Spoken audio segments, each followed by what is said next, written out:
Hola amigos, bienvenidos a Podcast Dojo, el podcast sobre karate y sus practicantes. Hoy estamos en el episodio 283 y vamos a hablar sobre un karate sin autoengaños.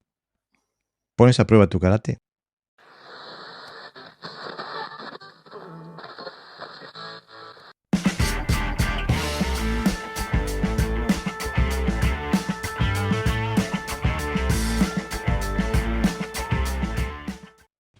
Como siempre, para ayudarme en la tarea, tengo a José Navarro Sensei. Bienvenido, Sensei. Hola, Jorge. Bueno, aquí estamos nuevamente preparados para hablar un poco sobre eso que amamos, ¿no? El karate. Pero antes de empezar, quisiera decirte que vamos a tomar unas vacaciones aquí en Podcast Dojo y este es el último podcast que publicaremos y volvemos el sábado 19 de julio. El sábado 19 de julio estaremos nuevamente al aire. Todo el mundo necesita descansar, ¿no, Pepe? Sí, claro, tengo familia, afortunadamente. Entonces hay que darle un poquito de espacio a ellos también. Y antes de empezar, te digo que si te gusta nuestro contenido, que le des un me gusta y que te suscribas a nuestro canal, que eso le gusta al algoritmo. Bueno, vamos a hablar sobre el karate sin autoengaño. Suena un poquito, eh, no sé, violento hablar de un karate con autoengaños, ¿no? Y, ¿Y por qué decidimos hablar sobre el autoengaño, la posibilidad de autoengaño que hay dentro del karate? Y lo vamos a empezar, tenemos dos perspectivas que queremos tratar, que es justamente la de ver la práctica en solitario que se hace en el karate y después enfocar la práctica del kumite que se hace en el karate, ¿no? Eh, y bueno, en principio lo que me interesaría explorar, Pepe, es la práctica en solitario versus la práctica en parejas, ¿no? ¿Cuál es el papel que juega la práctica en solitario? ¿Cuál es el papel que juega o debería jugar la práctica en parejas? Los distintos niveles y los distintos objetivos con esos entrenamientos. ¿Y cuál es la realidad del entrenamiento del karate tradicional y el karate moderno? ¿Qué te parece, Pepe? Sí, bueno, este tema aparece porque vemos un desfase, claro, ¿no? Entre un sistema que es defensa personal, precisamente el que tiene que ser practicado contra parejas, ¿no? Para ver si funciona lo que hacemos. Y sin embargo, el gran porcentaje, diría yo, incluso un 90%, y no exageraría, se trabaja al aire, se trabaja sin esas comprobaciones, ¿no? De una pareja. Entonces, en ese desfase, consideramos que, bueno, que no expresa, ¿no? Ese tipo de entrenamiento, pues la realidad, sino que es una supuesta realidad o bueno, una realidad paralela, y de ahí precisamente de esa forma de entrenar aparecen todos esos karates que vemos tan diversos que nada tiene que ver con el origen, ¿no? De la creación del karate o del Tudi. Claro, porque en el karate tradicional se parte siempre de la suposición de cómo funcionaría una técnica si hiciera impacto. Eh, pero nunca hace impacto. Entonces la técnica se va deformando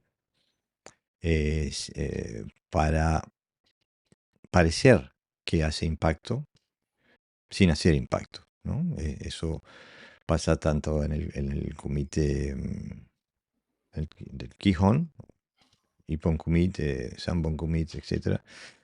Y pasa también en el Jiai kumite, que se usa tanto en el karate deportivo como en el karate tradicional, donde se marca la técnica y eso está todo bien. El problema es cuando se cree que eso te prepara para pegar. Eh, o sea que no hay un rapport de la técnica, ¿no? O sea, se pega en el aire y se parte del supuesto de que funcionaría, sin saber. Bueno, con la experiencia sabes que no funcionaría, ¿no? Lo más probable es que te fractures la muñeca o algo así, ¿no? Eh, pero ¿cuál sería entonces, te parece a vos, el papel de la práctica en solitario? Porque no es que estamos descartando la práctica en solitario. La práctica ancestral sirve, bueno, para corregir errores a nivel técnico, a nivel estructurales, ¿no? Para trabajar con patrones, bueno, con un ritmo diferente a lo que sea trabajar yo por pareja. Eh, Quizá incluso automatismos, ¿no? De cara al movimiento, que es más fácil cuando se trabaja en solitario que cuando alguien, bueno, te está atacando, agrediendo, ¿no? Entonces, es un papel de corrección, digamos, Mm. ¿no? De corregir errores de tipo físico, vamos a llamarle, ¿no? Incluimos el estructurales, de tipo energético e incluso de elementos, bueno, puede ser también incluso táctico, ¿no? Cuando se trabaja al aire, también puedes estar pensando, te da tiempo a pensar, el ritmo propio. Tienes unos beneficios muy limitados, evidentemente, pero es necesario hacerlo. De hecho, el kata es un trabajo en solitario, bastante beneficioso en algunos aspectos. El problema, como tú bien decías, es cuando pensamos que hacerlo solo implica que te da las habilidades para luego poder aplicar eso que contra algún oponente, ¿no? Contra alguien que se opone, contra un adversario o un enemigo, ni hablemos, ¿no? Claro, justamente la gran, el gran autoengaño del karate hoy es estar absolutamente convencido de que la práctica en solitario, más la práctica del kumite tradicional, los preparan para la autodefensa. Ese es el gran autoengaño. Mm. Y es un autoengaño siempre y cuando te definas como un arte marcial. Ahora, si te definís como una forma de vida o un deporte, está, no hay problema. Pero hablar de arte marcial y de defensa personal y tener estas metodologías de entrenamiento te descalifica totalmente. Es como, es como estar dando clases de natación sin tener una piscina donde la gente no se pueda mojar. Y suena una ridiculez cuando lo digo, pero es de facto lo que está pasando en nuestro mundo del karate. Es que yo veo un problema de enfoque, ¿no? De contextualizar lo que hacemos, algo muy, muy importante, ¿no? El contexto. Hoy en la clase con los compañeros me decían, y cuando les explicaba, ¿no? Las aplicaciones, decía, qué importante, ¿no? Es saber esto, mi kata mejora, ¿no? No tengo que estar imaginando, sino que está ahí presente ya esa experiencia, ¿no? Pero hay un cambio de mentalidad en la gente que practica, de ahí el título, ¿no? Mm, Si es un autoengaño, porque, por ejemplo, he escuchado un vídeo, un sensei, eh, que decía, hay gente que no mejora su kata, no es capaz de mejorar su kata cuando trabajo porque no trabaja las bases técnicas. mm, Es decir, él cree que mejorando las técnicas va a mejorar el kata, pero claro, no está pensando en la defensa personal, está pensando en la estética, claro. la coreografía, ¿no? Que sea bonita, que sea visible para las razones que sea, ¿no? X, en este caso competir, supongo.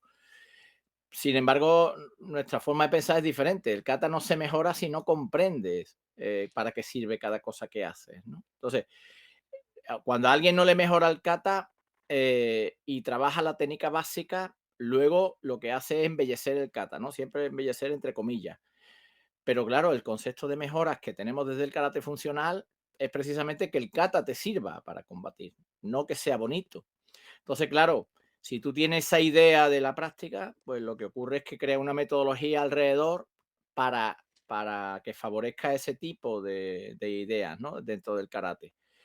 Y que no está contrastada con la realidad, simplemente con una forma de realidad que se hace en una competición en un momento dado y si gana, se supone que como has ganado, es igual como que saca el cinturón, ¿no? Como ya eres cinturón negro, ya ya sabes pelear. Es Como invencible. has ganado una competición, se supone que sabes defenderte, ¿no? Y ahí es donde está el problema. O sea, un autoengaño, porque no Exactamente. sometes a tu karate a la realidad, pero bajo tu visión sí lo estás sometiendo a la realidad, ¿no? Que es más preocupante todavía, o sea, porque la falla cognitiva, o sea, el sesgo cognitivo es mayor aún, ¿no? Y justamente por eso es un autoengaño. A mí me parece que también uno de los grandes problemas en este sentido es que se hace un signo de igualdad entre lo que se supone y la habilidad que se tiene. O sea, la gente pega al aire con toda su alma y supone que ese golpe tendrá efecto. Lo que no se da cuenta es que para pegar con toda su alma al aire, todo el empuje que le puso lo tiene que frenar, si no se rompe la articulación. O sea, el cuerpo te frena, o sea que cuando terminó la extensión de tu brazo, se terminó la energía y tuviste que invertir un montón en frenar la energía. O sea que estás entrenando a tu sistema a frenar tu técnica. Por eso para mí el hecho de entrenar al aire es contraproductivo, porque te enseña a frenar la técnica, o sea que te enseña a pegar, bueno, te enseña a no pegar, a no poder transmitir energía sobre el cuerpo del oponente. Entonces hay como una supuesta realidad, un supuesto efecto de las cosas y otro tema que enceguece al karate y ahí va justo en prolongación de lo que decías tú sobre este sensei, es la obsesión con la técnica. Se creen que la habilidad es la técnica. O sea que la técnica tiene un valor intrínseco en sí misma. Cuando en realidad la técnica es una herramienta, lo único que debería ser valioso para cualquier técnica es si logra el efecto esperado. Uno no mira un destornillador y dice, este destornillador es fantástico, tiene unos colores fantásticos, miren, este lápiz, fantástico, miren qué lindo, miren cómo se mueve, las líneas que tiene, no, lo juzgamos por si escribe o no escribe. En cambio en el karate no, en karate pensamos, miren la estructura de las líneas, cómo pone el brazo, la mano, el ángulo de la espalda. ¿Cuántas veces te han dicho, Pepe, que inclinas la espalda? Eh, entonces como que los parámetros por los cuales se juzga si algo funciona o no funciona son arbitrarios. Es viva la pepa. Acá eso me parece bueno, entonces bueno. Cuando nos hablaban también de Inoue Sensei, que enseñaba que el kime era ir del 100% a cero en un milisegundo. Es una barbaridad, es una reverenda barbaridad enseñarle a la gente a hacer eso. Siempre, si lo haces desde la perspectiva de la defensa personal. Es una locura. Y bueno, yo también tengo una anécdota. El otro día estaba viendo un video de un sensei que entrena karate funcional y había ido a visitar un dojo de un amigo. Y en el dojo del amigo estaban pegando y cuando empezaron a hacer impacto, el amigo se olvidó que hacía karate y empezó a pegar como una niña callejera, porque los 40 años de entrenamiento que tenía no le servían para pegar a hacer impacto. Y entonces perdió los 40 años de entrenamiento, se los olvidó para poder hacer impacto. Y eso es un tema muy común. Tuvimos también un invitado a este podcast, a Curro, ¿te acordás? Que hablaba justamente lo mismo. En el momento que hizo impacto, se hizo un esguince en la muñeca. La realidad, en la previa de esto tú decías, ¿cómo le decimos al podcast de hoy? Decías, contrastas tu karate con la realidad. y justamente ese contraste, esa prueba con la realidad es dolorosa, es dolorosa porque te muestra tus debilidades, pero es la realidad, digo. Claro, porque es que el problema es que a veces las debilidades van a aparecer siempre, la tenemos, ¿no? Ujú, Incluso en aquello que creemos que lo tenemos dominado, viene alguien y nos corrige y nos dice mm, tal, uy, es verdad, ¿no? Me ha mm, matizado me ha movido un poquito y me ha demostrado que puedo mejorar, ¿no? mm, En ese aspecto. Aquí el autoengaño no surge cuando hay ignorancia, porque todos somos ignorantes de alguna manera, ¿no? mm. Por lo menos temporalmente. Cuando la práctica, yo creo que la práctica te lleva, si es una práctica razonada y lógica. Hoy estaba leyendo el concepto de lógica, ¿no? Porque quiero escribir un artículo, ¿no? Y era todo muy lógico, quiero decir, es muy fácil de comprender lo Valga que la digo, redundancia. pero a veces muy difícil de aplicar, ¿no? En aquellas cosas que no usa la lógica. Entonces, ¿dónde surge el autoengaño? El autoengaño surge cuando te viene alguien al dojo que lleva 50 años practicando, si no más, eh, que cuando hacemos impacto, resulta que no impacta, Mm, ni siquiera usa el jiquite famoso, o sea, el brazo cae abajo para pegar porque se concentra en la mano de adelante. ujú, Y cuando era tan obvio que no pega, entonces dice no, porque, o sea, coge como uno de los patrones fundamentales del karate, ¿no? ujú, Por lo menos del karate moderno o después del ti, que es la cadera. O sea, que no, es que como estoy moviendo la cadera, no pego fuerte, pero es lo contrario a lo que vosotros decís, ¿no? Vosotros decís que la cadera se mueve y entonces pega fuerte. mm. Y entonces hay una serie de argumentos, de contraargumentos que usa para sostener Lo que insostenible. de sus debilidades no Mm. son tales, sino que como él hace otro estilo, ¿no? Y yo decía, ¿qué proceso está pasando por ese cerebro que es incapaz? O sea, prefiere autoengañarse a ver la realidad, que la realidad se le está imponiendo. No sabes pegar, no sabes pegar. Y no tiene Y nada que ver si con el estilo. Todos los y no estilos tiene tendrían que no, saber no, pegar. en este caso es que es un estilo, bueno, hablo del Shotokai, que se relaje un poco lo del Shotokan, que esta vez no estamos hablando de ello. Hablo del Shotokai donde la idea de profundidad y prácticamente que el Suki bien hecho te atraviesa, ¿no? Y Claro, resulta que es que una guantilla, porque ni siquiera teníamos los PAO, una guantilla que te ponen así, porque nosotros usamos las guantillas como PAO, es decir, para seguro. no tener que ir cambiando, ¿no? Tener una guantilla buena y entonces yo pongo las manos y ahora le toca al otro, no tenemos que estar constantemente cambiando. O sea, ninguno de los elementos que trabaja ese estilo lo estaba usando. La cadera no le servía para sumar energía Mm, porque lo estaba roto. Los segmentos estaban cada uno por su lado. Luego, la penetración, no puedes golpear a algo, a un objeto duro, penetrando porque hay una resistencia y entonces empujas, no hay velocidad. Bueno, todos aquellos elementos, ¿Pegaba todo con aquello. este puño en vez de con este puño también? Bueno, en este caso no estaba pegando con el Nakadaka porque tenía guantillas puestas, pero no estaba pegando con los dos nudillos. Es Mm, decir, la línea del codo, por ejemplo, desajustada, no sé qué. Y digo, pero el otro hombre que tú citabas, que después de 40 años se salía del karate, por lo menos se salió y lo intentó hacer, ¿no? claro. Pero este no, este era dogmatismo puro, ¿no? Mm. Y duro. Y entonces tú dices, ¿por qué ese autoengaño? Pues eso es algo que cada uno se tendrá que plantear, ¿no? A mí, por ejemplo, no me molesta que tener defectos. Yo soy una persona que nació ya con defectos, entonces cuando mis defectos se ven claros, pues vale, pues los intento cambiar y punto. O sea, no intento cambiar la realidad, pero no es lo común. Y eso, Claro, y por eso el karate está parado hace mucho tiempo. pero ver los defectos, mejor dicho, ver los errores como defectos es erróneo.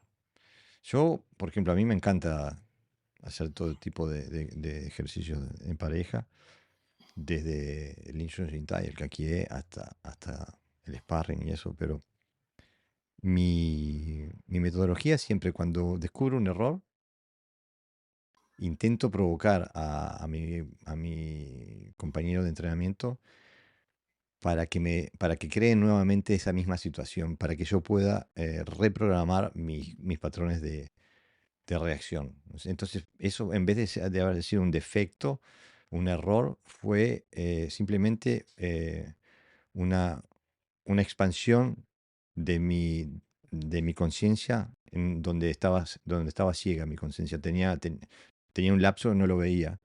Y este compañero con esta presión me hizo ver, acá tengo un lapso en mi Ujú. conciencia y estoy reaccionando mal. Entonces intento repetirlo para poder eh, cambiar mis patrones de reacción, ¿no? Porque tú trabajas con parejas. Es decir, Mm, cuando se trabaja con pareja no significa solo que se trabaje con otros, sino que la metodología de pareja también varíe. Pero si yo, por ejemplo, te estoy haciendo un movimiento y tú me estás diciendo no me estás atacando bien porque mm, la técnica no es correcta, entonces aunque estés trabajando por pareja, no estás trabajando por pareja, ajá, porque los patrones de comportamiento físico son erróneos, ¿no? Entonces, ¿qué es lo que le pasaba a este hombre? Él no daba golpe, pero lo interpretaba desde la visión de la técnica. mm.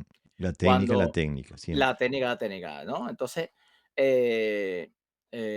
sin embargo, en las artes de combate, que por lo menos la que yo practico, uno se sube a boxear, no se sube a pelear, y Ujú, entonces en ese proceso de intercambio, si a lo mejor te hacen pim, pam, pum, se para y te dice, ¿qué ha pasado?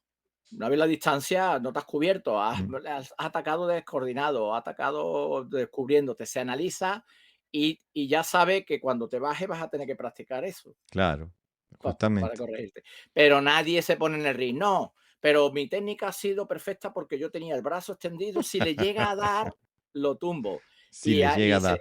si le llega a dar, o se crea una especie de teoría auxiliar, ¿no? Para salvar no sé qué exactamente, porque después cuando te subas te van a volver a dar. Entonces, a veces incluso en karate, aunque se trabaje por pareja, no se trabaja bien por pareja. No sé si me explico. Sí, sí, porque se trabaja desde Desde una visión, de una perspectiva de la técnica en vez del resultado. claro. Y justamente, bueno, eso es una de las grandes ventajas del entrenar en parejas, con una buena metodología, es que te permite desarrollar habilidades específicas Ujú. que solamente las puedes desarrollar cuando estás trabajando con otro, este, que trabajar solo no te permite, ¿no? Trabajar con la distancia, el timing. Yo siempre me río cuando la gente dice, no, porque el kata te ayuda a desarrollar timing. Mm, Digo, no. El timing es la relación del tiempo entre dos cuerpos, tu cuerpo y y el del oponente.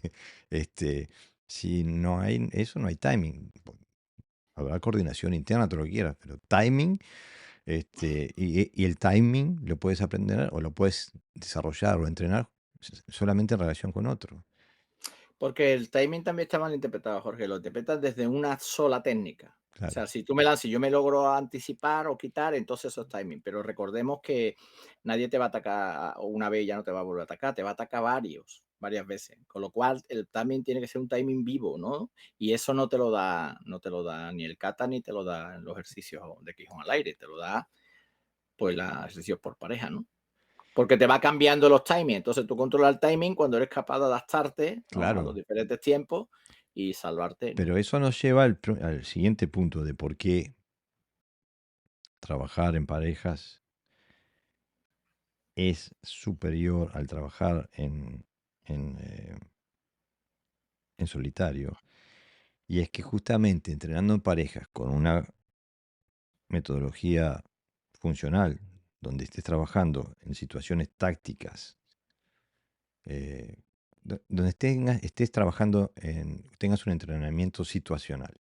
O sea, que trabajes en las situaciones que son comunes en los altercados físicos, ¿no? En la violencia física. En vez de estar entrenando, bueno, técnicas de Kihon o lo que sea, ese tipo de ajuste a la realidad, eh, trabajar en un contexto como mínimo técnico que se ajuste a la realidad, te da muchísimo más valor que el estar haciendo kata o Kihon al aire solo, ¿la verdad? Evidentemente. La, bueno, te somete a la realidad, ¿no? Si fallas, pues se ve, si aciertas, se ve.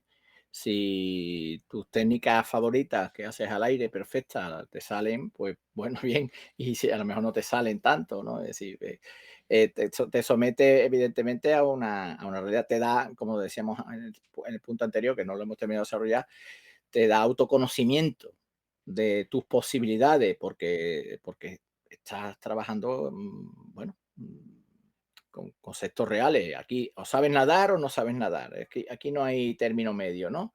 Todo lo que haces al aire, bien, está bien, pero a la hora de aplicarlo, si está bien entrenado, te saldrá y si no, pues no te saldrá. Así de fácil. Mira, justamente, lo que se puede decir es esto. El Quijón, toda la técnica de Quijón ya esté dentro del kata o sea por separado, y también se aplica después al kumite tradicional, pero después, eso lo vamos a hablar después. Y se aplica también al kumite deportivo, que también lo vamos a hablar después.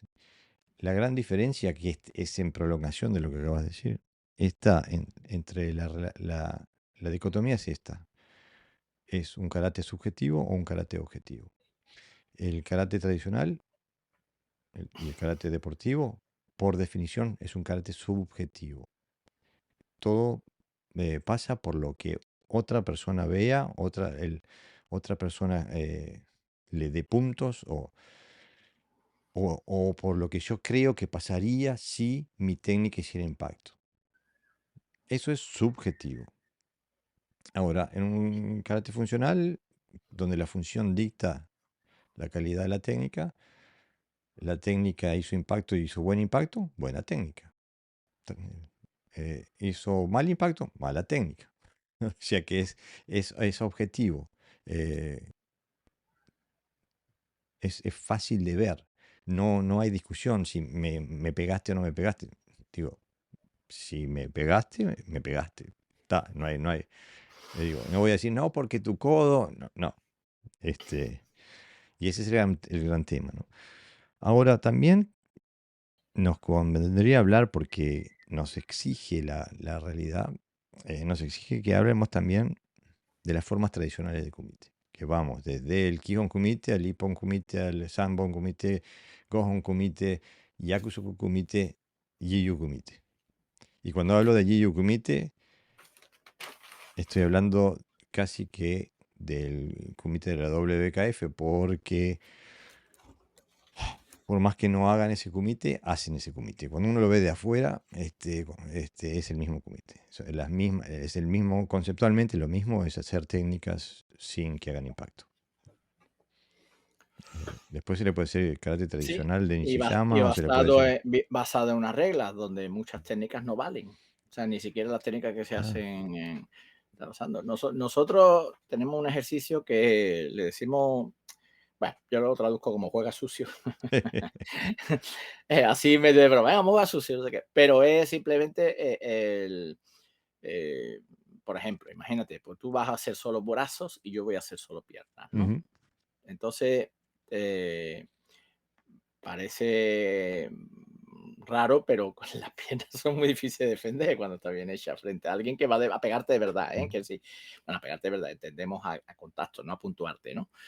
El puño, si tú tienes suficiente destreza, tienes timing, tienes sentido de distancia, etcétera, etcétera, o sea, te metes tiempo el espacio, pues entonces vas a vencer a las piernas con tus argumentos. Después al revés, o después el otro intenta agarrarte por lo que tú puedas y tú intentas que no te agarre, pero no le puedes golpear, por ejemplo, ¿no? Pero luego tú intentas agarrar al otro para tumbarlo, pero no puedes ir de cualquier manera porque el otro te puede contraatacar, ¿no? ujú, Es decir, de esa manera uno observa sus fortalezas y sus debilidades, ¿no? A lo mejor te cree que eres muy bueno de puño, pero resulta que a lo mejor no lo eres tanto, ¿no? O resulta que eres muy fuerte, yo que sé, muy rápido de pierna, pero resulta que no lo eres tanto, etcétera, etcétera, ¿no?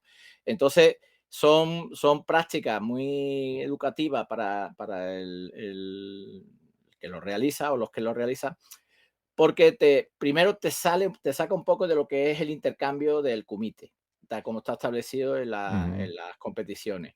donde la técnica tiene que ser limpia, entrar no sé qué, con un que sí puede ser, etcétera, etcétera. Y luego te saca evidentemente de la esclavitud, entre comillas hablo de esclavitud, de una persona que se cede en el trabajo de Quijón puro y duro, ¿no? Y se da cuenta que para que una técnica funcione, puede funcionar sin ese nivel de estética, ¿no? Que pensamos que es necesario en el karate.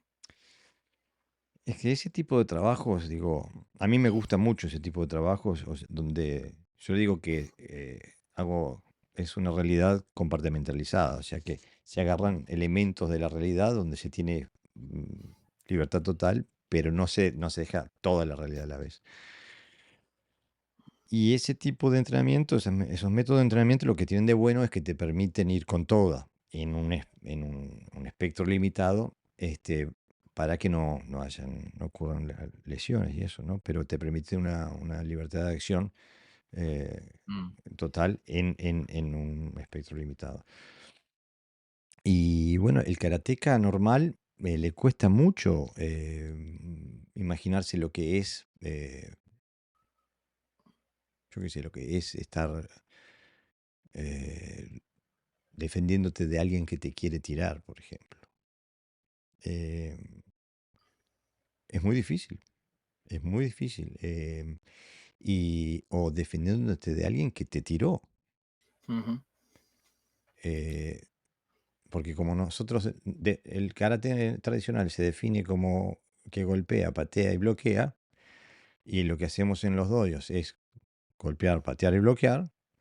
Cuando te encuentras en estas situaciones tácticas, eh, se te cae todo el rancho abajo. Y ese es el gran problema de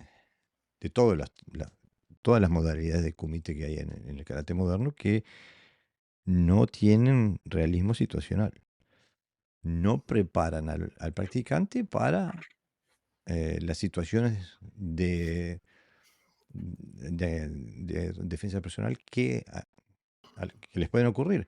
Digo, uno ve, por ejemplo, los ejércitos. Los ejércitos, digo, cuando están de maniobras, justamente el objetivo de maniobras es entrenar las situaciones con las cuales se van a encontrar, de navegación, de terreno, de clima, yo qué sé, de la coordinación entre las unidades, todo eso, qué es lo que necesitan para poder combatir. Son todas las habilidades que necesita un ejército para poder combatir. claro, No hacen otra cosa. No salen a practicar otra cosa que los prepare para esta cosa. No. Quieren prepararse para poder maniobrar. Entonces tienen que prepararse para eso, las comunicaciones, las trincheras, el equipo, todo lo que tiene que ver con esa situación en la que se van a enfrentar. En cambio, en el karate no. En el karate te dicen, pum, pum. Cuando confrontas con la realidad te dicen, no, pero esto es una preparación, esto es básico. Después viene lo avanzado.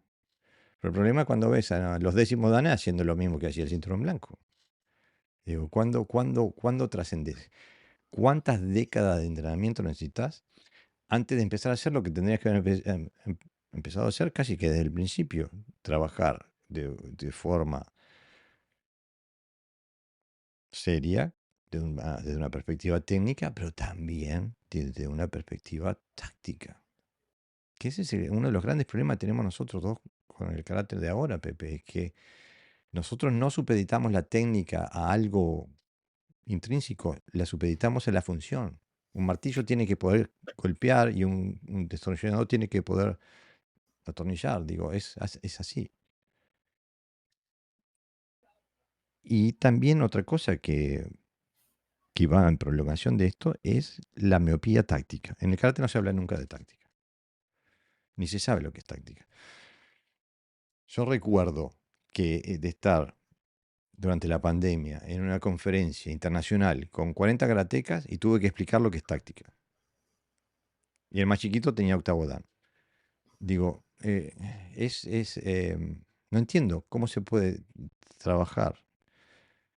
Incluso, quiero decir, que había estado el seleccionador de un país que no supo definir táctica. Yo no entiendo, ¿cómo puedes trabajar con deporte de combate sin hablar de táctica?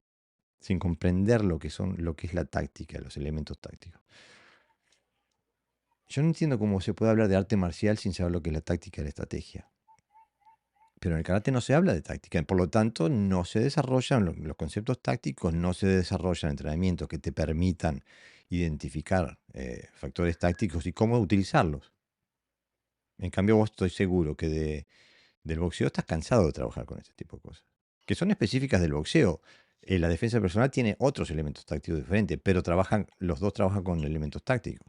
Sí, pero si no entramos en el prejuicio de la técnica, ¿no? De la Mm, diferencia de la diferencia técnica, que el boxeo es una cosa, el karate es otra, los principios tácticos son universales. La idea es, por ejemplo, yo que, tengo en mi mente la defensa personal, a pesar de que haga boxeo, eh, yo intento que no me toquen. Por lo tanto, tengo que usar un elemento táctico. ¿Por qué? Porque si me toca con un guante, pero si en vez de un guante lleva el puño, a mí me hubiera hecho mucho daño. Entonces, intento que no esté en distancia superior a la mía, o sea, siempre en distancia que yo domine. En el karate tenemos las piernas y tenemos los brazos y también tenemos agarres, etcétera, y en el boxeo no. Pero el nivel de presión que tú sientes, por ejemplo, una distancia en otra, pues diferente. Entonces tienes que usar las herramientas para que no. Yo uso mucho la patada baja, por ejemplo, ¿no? A la zona de la rodilla, que no hace falta romper, es que nosotros todo lo llevamos a la exageración, rompe madera, rompe tablas, rompe rodillas, no, no, no, con que tú le pegues varias veces un poquito en la pierna ya tienes un elemento táctico, se está usando una herramienta para evitar que el otro tome la iniciativa, ¿no? Por ejemplo. Entonces, el concepto, digamos, táctico no varía, lo que sí varía es el contexto. sí, Aparte que el boxeo se acerca mucho más a la realidad, digamos, de lo que sería una agresión física en la calle, con lo cual necesita de los elementos tácticos para vencer o no ser vencido. Pero en el karate de competición no se necesitan tantas tácticas porque con que toque un poquito ya puntúan, ¿no? Entonces, seguro, pero yo creo que no todo lo que hace el boxeo es tácticamente es aplicable a la defensa personal. Nadie en el boxeo nadie te va a agarrar porque tiene unos guantes gigantes, por ejemplo. Nadie te va a intentar tirar. A eso es lo que me refiero. Para mí lo que es importante es que el boxeo trabaja con elementos tácticos. sí, Si sí. trabajas con elementos tácticos, estés en el contexto que estés, vas a buscar elementos tácticos. Si no tienes elementos tácticos, no los vas a buscar.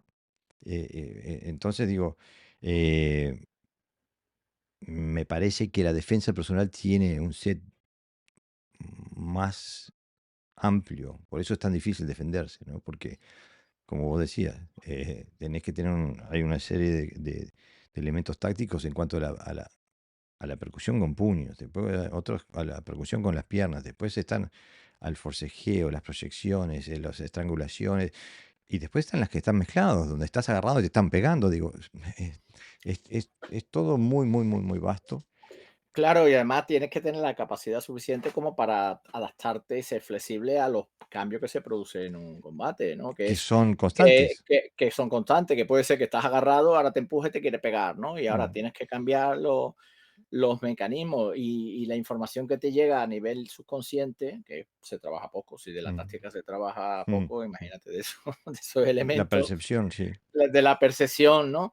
Entonces, tienes que tener ese principio de adaptabilidad, que eso no se consigue al aire solo. No, jamás, imposible. Se consigue Y tampoco con el kumite tradicional. y tampoco con el ámbito tradicional. Se combate cuando tú me estás agarrando y ahora te voy a tú no te dejas, pero de momento te suelto para pegarte, cómo te modificas, ¿no? Y de momento de ahí te hago un engaño y me quito. O sea, sin necesidad de pelear, ¿no? Porque no sino como entrenamiento, ¿no? Cómo pasamos de diferentes estados en el conflicto, ¿no? Como siempre, igual nos adelantamos, pero bueno, lo voy citando, ¿no? Cuando hablamos de la colaboración o de la oposición, por ejemplo, ¿no? Ujú, Entonces, mientras que el Tui Show o el Kake o el Incho Shintai nosotros hacemos es un principio relajado de adaptarse, ¿no? mm. Dentro de un modelo de colaboración, este tipo de ejercicio sería cómo te adaptas o cómo eres flexible ante la oposición, ¿no? Claro, pero por ejemplo, es que creo que el empuje de manos, bueno, le aclaro a la audiencia que nosotros decimos Injo Shintai porque no queremos que se confunda con el Kakie. em, pero ese empuje de manos nuestro empieza eh, como colaboración. Y después se puede llegar hasta la total falta de colaboración, porque justamente eso es lo que se trata, ¿no? De crear la habilidad de adaptarse a alguien que no esté colaborando. Claro, hay un kata por ahí que se calva la tempestad, creo que se traduce, ¿no? No sé si es Masukase. O no, Masukase era como el viento que sopla en el árbol, sí, pero algunas de esas katas, ¿no? Como Ujú, hay tantas, que significa precisamente calma en la tempestad, ¿no? Cómo eres capaz de mantener, de adaptarte ante el conflicto, ¿no? justamente. Y eso nos lleva directamente a la misma habilidad, pero no a nivel físico, pero sino a nivel psicológico, ¿no? Este, que el nivel psicológico de la forma que se entrenan en los dojos más duros es la presión psicológica, pero nadie nunca te da herramientas de para cómo manejar esa presión.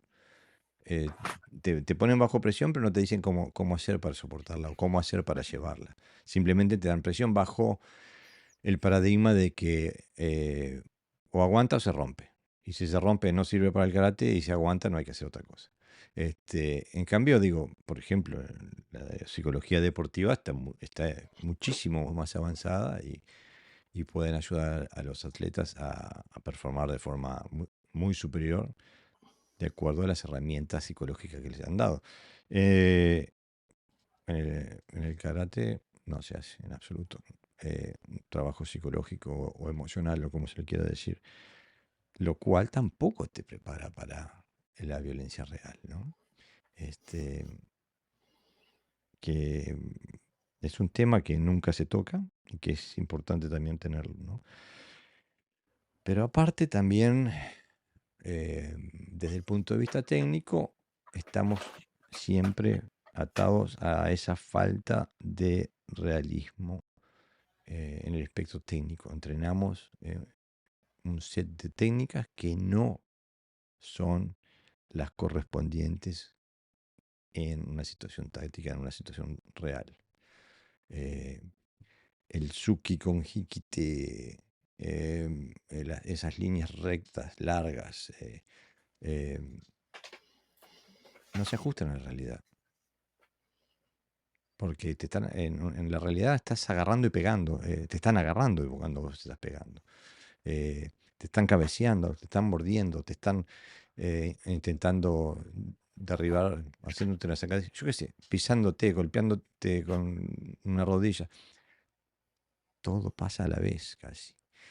Y entonces, digo, necesitamos que, que todo nuestro engranaje, desde el punto de vista táctico, técnico, situacional, psicológico, todo esté dirigido a ese tipo de situaciones y no estar en una situación sobre un parquet descalzos, que alguien me hace así, un Yodan y yo hago un Yodan, o que cosas que no, que nos pondrían en peligro en la vida real, ¿no? Es que falta información. Y como falta información, alguien ha ido, ha ido con sus teorías o ocupando espacios Ujú. vacíos. Y esa información que falta es muy importante, es la clave, ¿no? Entonces, a una GEU que se le llama defensa alta y es o sea, siempre que te viene un puño ahí, haces ageuke. Cuando haces básico, haces karate japonés o karate normalizado, haces ageuke yakosuki. Y cuando dice, ahora defensa personal, pues ahora tú me haces un oizuki, yo te hago ageuke, te doy un yakosuki. Tú sigues igual, porque parece ser que el Yakuzuki no ha hecho el suficiente efecto, tú sigues igual así, te agarro el brazo, te lo rompo, te doy 2 giros, un tirabuzón, te tiro al suelo y te doy un sundome, un golpe definitivo, ¿vale? Y luego me retiro y hago un kiai, por ejemplo, ¿no? Entonces, claro, está haciendo lo mismo, pero como le mete más parafernalia, pues a eso le llaman defensa personal, ¿no? Entonces, Justamente a eso le a mí, llaman defensa personal. defensa personal, a mí me dijo una vez un compañero, ¿no? Y entonces, ¿qué sería la defensa personal? Digo, pues que tú no me ataques, o sea, que no llegues a hacerme el Izuki para que yo no te tenga que hacer una Gebuki, ¿no? Por ejemplo, ¿no? Entonces, quiero decir, si tu técnica es superior a la mía, entonces no es defensa personal. Yo tengo que anular tu capacidad de tu fortaleza, digamos, ¿no? Entonces, ellos interpretan que el Quijón más elaborado, Es defensa personal. que es de las catas superiores, ahí es de la defensa, es defensa personal, ¿no? Y es al revés, la simpleza es la defensa personal. Y la simpleza no está en los Quijones, porque los Quijones están diseñados para otra cosa. Y lo extraño es que todas las defensas son contra Oizuki. Tú ves cuando se hacen exhibiciones de karate, se hacen, uno viene, yo le hago un chuto, le voy a dar un yokogeri, el otro se quita, da una vuelta, Sí. a un salto, yo me agacho, me agarra, y al final termina como, va como increciendo, ¿no? Como la música clásica, ¿no? Y, hasta que explota, ¿no? O un buen cantante de lírica, ¿no? Que su voz pues esto igual, ¿no? Va como increciendo, increciendo, increciendo, increciendo, hasta ¡boom! Explota, ¿no? Y entonces eso es defensa personal, ¿no? Y se trabaja bajo esos parámetros. Por eso yo vuelvo a pensar que es que no se dan cuenta, porque si se dieran cuenta el autoengaño sería tremendo, ¿no? Es que es un autoengaño que trasciende generaciones. Mira, eh, para el episodio pasado, uno de los comentarios que nos llegó me pareció genial y que toca varios de los puntos de que estamos hablando sobre la falta de información o la información ancestral a la que se acude, ¿no? Dice, el comentario lo hace Alain Verón, 1982. Dice, las excusas clásicas de los sensei ortodoxos cuando se los cuestiona. Todavía no estás listo para entenderlo. Traducción, no tengo cómo justificarlo, así que te hago sentir inferior para que te calles. 2. Es un método pedagógico, no es la aplicación real. Traducción, sé que no funciona, pero necesito una excusa elegante para seguir enseñándolo. 3. Con los años lo vas a comprender. Traducción, repítelo sin pensar hasta que te resignes o te autoconvenzas de que algo tiene sentido. 4. Así se hace en Japón. Traducción. No tengo argumento técnico, así que me escudo en la cultura japonesa como si fuera infalible. 5. Así me lo enseñó mi maestro y él lo aprendió en la sede central. Traducción. Estoy repitiendo sin cuestionar porque eso me da autoridad y pertenencia. 6. Tienes que confiar en el proceso. Traducción. No me pidas explicaciones ni resultados, solo obedece y no rompas la armonía del dojo. 7. No todo en el karate es para usarse en combate, también tiene una parte filosófica. Traducción. Cuando no funciona, lo convierto en arte espiritual para que no parezca inútil. 8. El bunkai es simbólico, no literal. Traducción. Es una coreografía bonita, pero como no sirve, la justifico como poesía marcial. 9. En los torneos se ve lo que vale la técnica. Traducción. Aunque el torneo no tiene agarres, contacto pleno ni presión real, lo uso de referencia igual. Y número 10. No cuestiones tanto, eso es ego. Traducción. Pensar por vos mismo es una amenaza al sistema, así que te hago sentir culpable por hacerlo. Me parece que le da perfecto, le da con un caño, pero dice todas las verdades que venimos diciendo. Gracias, Alan, por tan excelente comentario.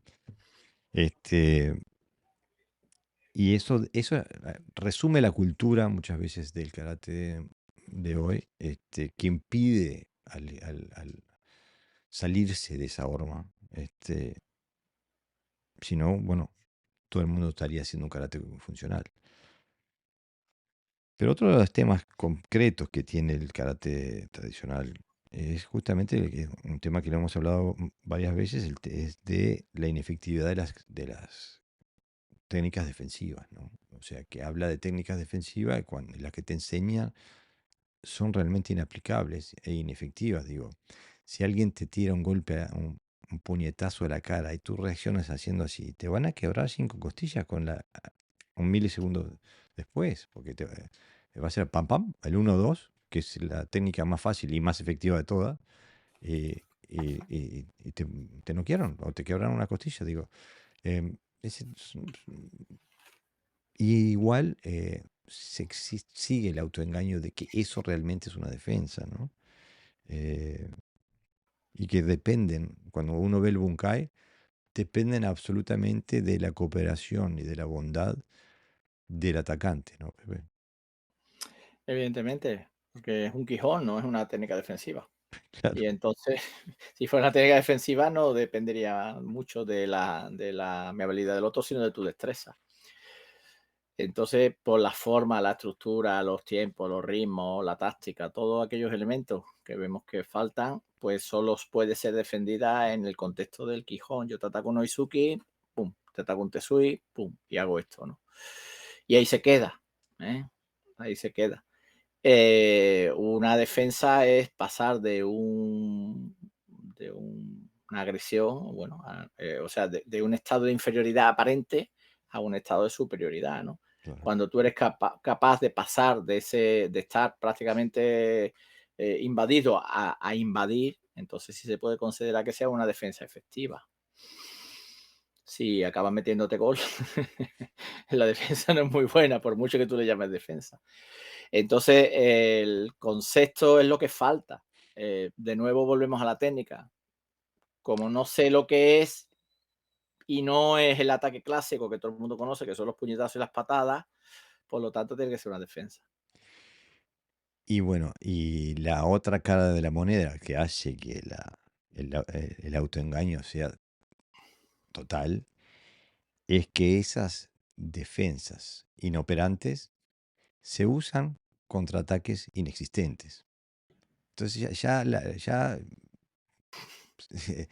porque digo, tanto como el Yoda Nuke o el Soto Uke no te sirven para bloquear nada, porque tienen otra función en la vida real. Nadie te ataca con un Oizuki. Este, Bueno, sí, en el dojo. en los dos. En los bunkai de los maestros de décimo dan, eh, donde te muestran los bunkai de los katas avanzados y son todos contra Oizuki. Todas las técnicas de todo el kata son contra Oizuki. Entonces, tenemos defensas inaplicables contra ataques inexistentes.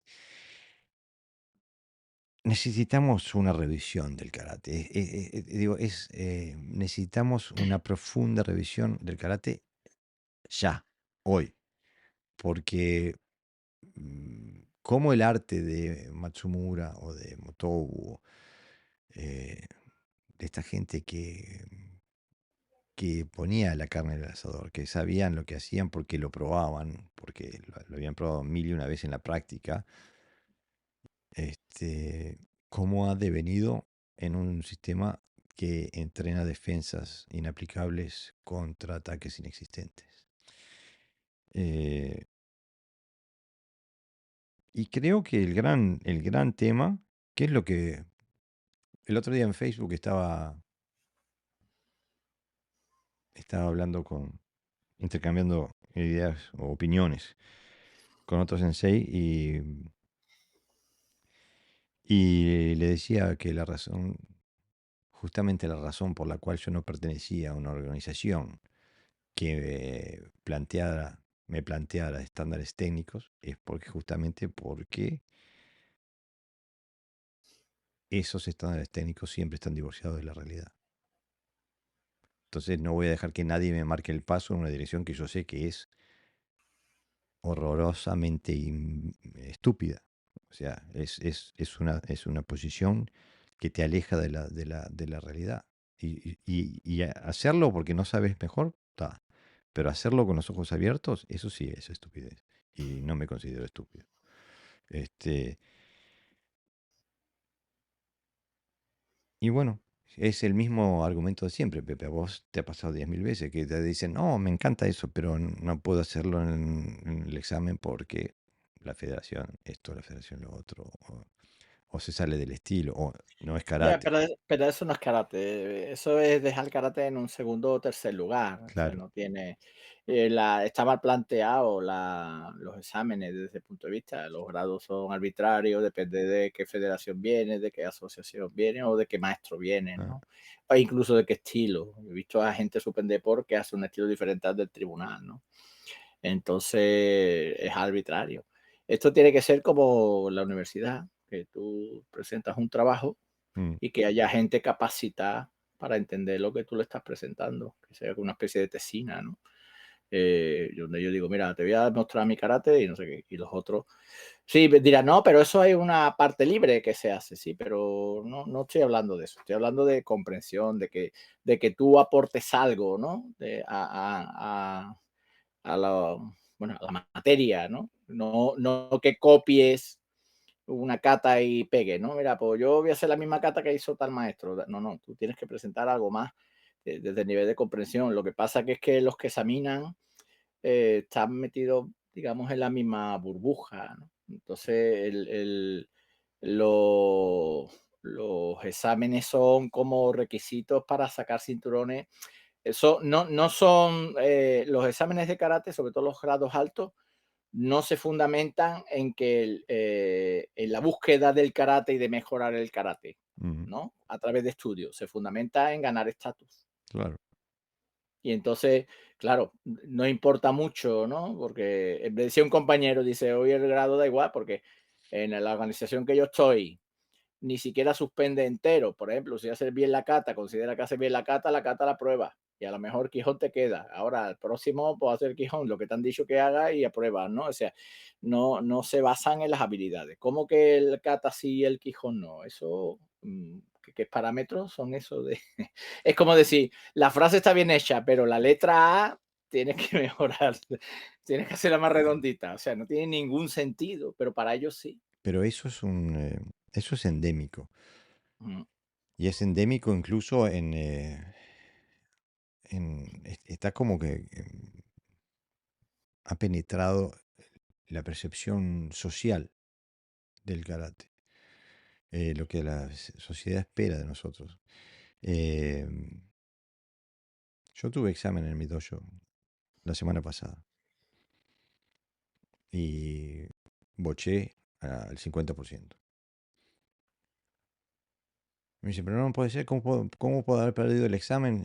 Hace 2 años que vengo entrenando así, digo, pero ¿vos crees que aprender técnicas estás ganando habilidad? Y en realidad lo que estás haciendo es seguir haciendo tu paradigma de habilidad es el mismo que cuando entraste por la puerta del dojo el primer día. Entonces, si no cambias eso, no me importa la cantidad de técnicas que tengas. No, pero que para el cinturón verde tengo que saber eso. Sí, sí. Y lo sabes, pero no lo sabes hacer. No tienes la habilidad para hacerlo. Tenés la habilidad para posicionarte. Y, y en mi propio dojo, donde me paso hablando de este tipo de cosas, digo, eh, creo que creo que los grados, la presión social que hay desde afuera sobre los grados, hacen mucho daño en los dojos. Si no tenés, si no tenés estabilidad propia, ¿no? Y también creo que a nivel de... Los grados tendrían que ser algo privado. Tendría que ser algo privado entre sensei y vos.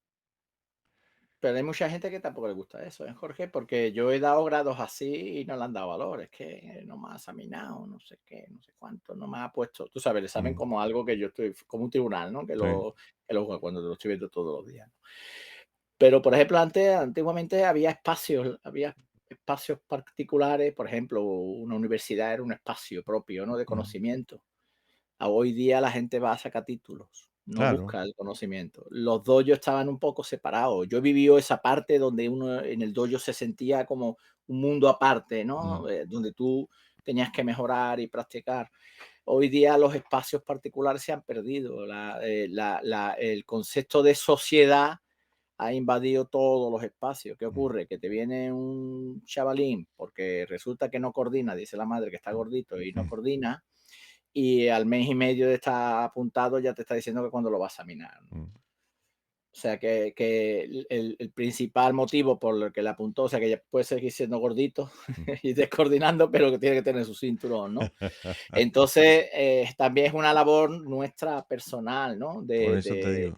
De que no, de los sensei, evidentemente, de educando a los alumnos también para que no se dejen invadir por aquello que es arbitrario, que lo importante, si a mí mañana me dan un título de medicina, que por cierto también se regalan, Mm, ¿eso qué significa? Nada nada. que a lo mejor, mira, ahí viene el médico, sí, pero en el momento que me venga alguien enfermo me lo puedo cargar, ¿no? Entonces, en el fondo para mí no significaría nada.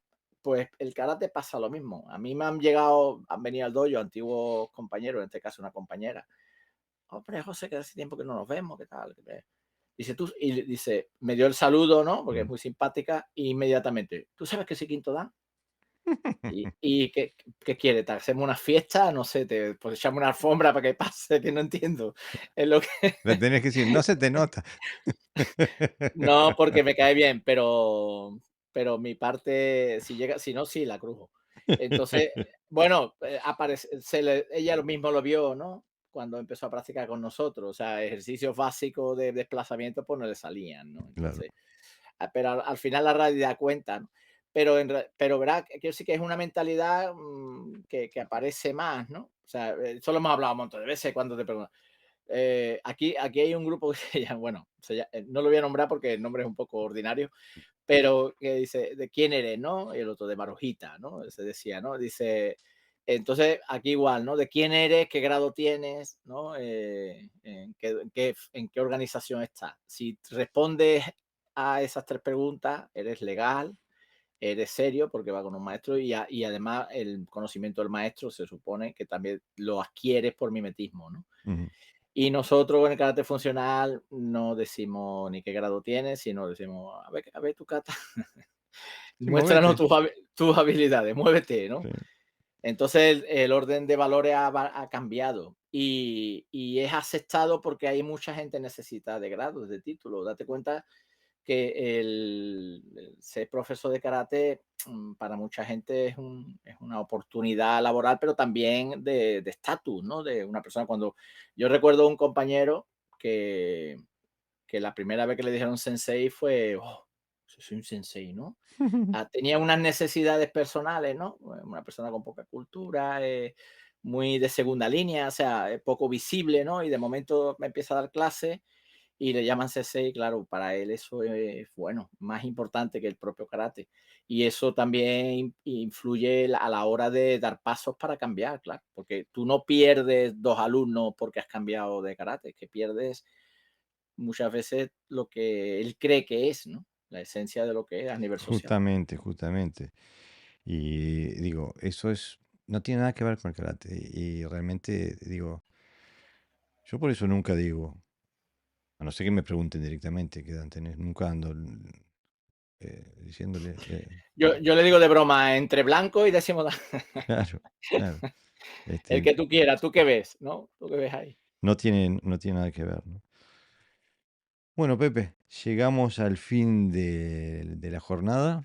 Nos tomamos unos días de vacaciones. Volvemos el 19 de julio. Y bueno, felices vacaciones.